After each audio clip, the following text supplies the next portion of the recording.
Into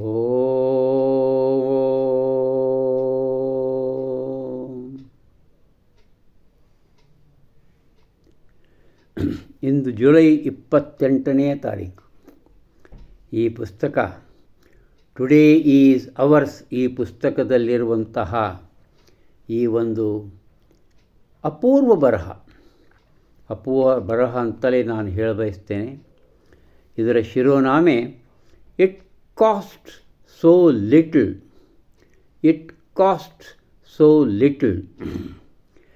When Mahatma Gandhi went for the first time to Natal, South Africa, he had his lunch in a second-class restaurant.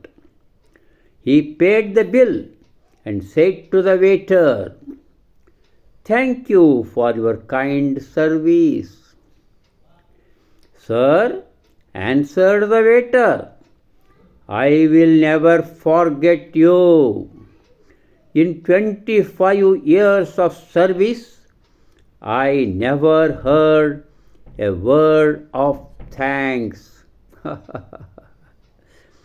A kind word costs so little, yet means so much.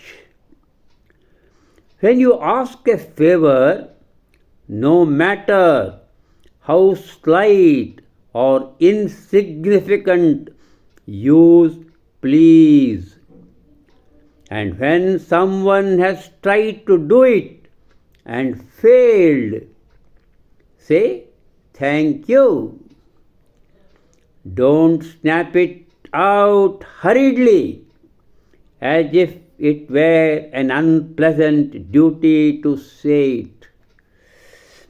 Please, spoken easily, graciously, smilingly, is worth a verse of entreaty.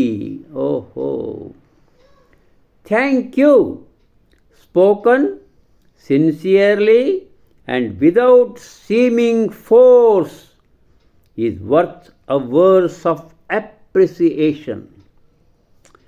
ಕೆಳಗಡೆ ಅಂಡ್ರ ಬರಹ ಇದೆ, good manners are the small coins of virtue. ಅಪೂರ್ವ ಲೇಖನ ಇದು. ಏನಪ್ಪ ಇದು?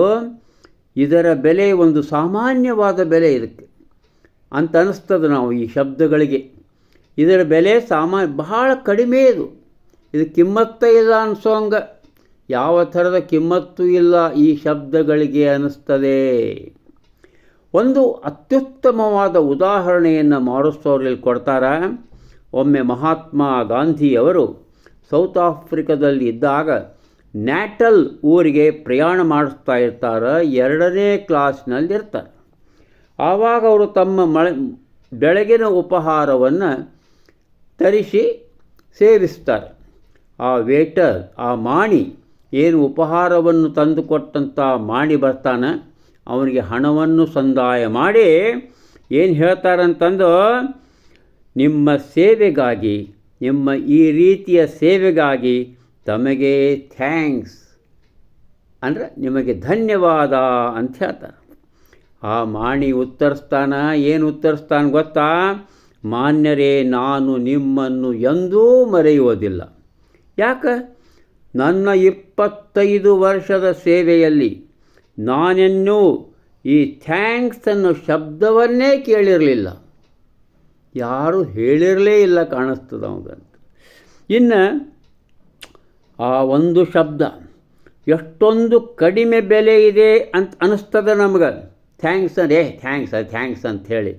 ಆದರೆ ಅದು ಬಹಳಷ್ಟು ಮೌಲ್ಯದ ಅರ್ಥವನ್ನು ಉಳ್ಳದ್ದು, ಬಹಳಷ್ಟು ಕಿಮ್ಮತ್ತದ. ಅದಕ್ಕೆ ಆ ಶಬ್ದಕ್ಕೆ, ಥ್ಯಾಂಕ್ಸ್ ಅನ್ನೋದಕ್ಕೆ ನಾವೇನು ಕನ್ನಡದಲ್ಲಿ ಧನ್ಯವಾದ ಅಂತೇವೆ ಅದಕ್ಕೆ. ಆಮೇಲೆ ಉಪಕಾರ ಬಯಸ್ತೀರಿ ನೀವು. ಎಷ್ಟೋ ಸರಿ ಯಾರಿಂದಾದರೂ ಉಪಕಾರವನ್ನು ಬಯಸ್ತೀರಿ. ಅದು ಭಾಳ ಸಣ್ಣ ಉಪಕಾರ ಆಗಿರ್ಬೋದು, ಅದು ಭಾಳ ಸಣ್ಣದು ಇರಬಹುದು, ಭಾಳ ದೊಡ್ಡದು ಇರ್ಬೋದು. ಏನಿದ್ರೂ ಪ್ಲೀಸ್ ಅಂತ ಹೇಳಬೇಕು. ಅಂದರೆ ದಯಮಾಡಿ ಈ ಶಬ್ದ ಬಳಸಬೇಕು. ಪ್ಲೀಸ್ ದಯಮಾಡಿ ಈ ಶಬ್ದ ಬಳಸಬೇಕು.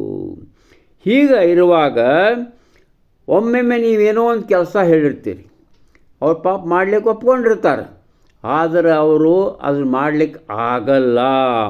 ಆವಾಗಲೂ ಸಹಿತ ನಿಮ್ಗೆ ಥ್ಯಾಂಕ್ಸ್ ಅಂತ ಹೇಳಬೇಕಂತ, ನಿಮಗೆ ಧನ್ಯವಾದಗಳು ಅಂಥೇಳಿ ಹೇಳಬೇಕು ಅಂತ ಬರೀತಾರೆ ಇಲ್ಲಿ.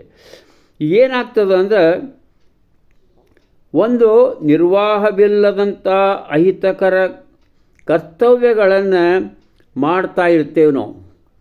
ನಿರ್ವಾಹವಿಲ್ಲ ಅಹಿತಕರ ಕರ್ತವ್ಯವೆಂದು ಹೇಳಬೇಕೆಂದು ತಿಳಿಯಕೂಡದು. ಅದನ್ನು ಆ ಶಬ್ದಗಳನ್ನು ನುಡಿಯುವಾಗ ಯಾವುದೇ ರೀತಿಯ ಸಿಡಿಮಿಡಿಗೊಳ್ಳಬಾರದು.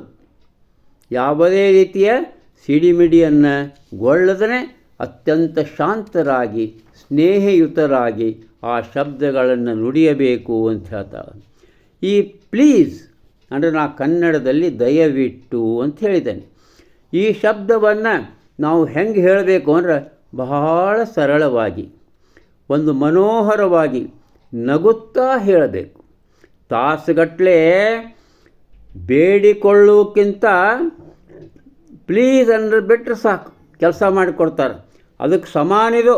ತಾಸುಗಟ್ಟಲೆ ಮಾಡ್ತಿರೋ ಮಾಡಿರಿ ಅಂತ ತಾಸುಗಟ್ಟಲೆ ಬೇಡಿಕೊಳ್ಳೋಕ್ಕಿಂತ ಪ್ಲೀಸ್ ಅಂತ ಅದು ಮಾಡಿರಿ ಅನ್ನೋಕ್ಕಿಂತ ಪ್ಲೀಸ್ ಮಾಡಿರಿ ಅಂತಂದುಬಿಟ್ರೆ ಅದೆಷ್ಟೋ ದೊಡ್ಡ ಪರಿಣಾಮವನ್ನು ಬೀರ್ತದೆ ಅಂತ.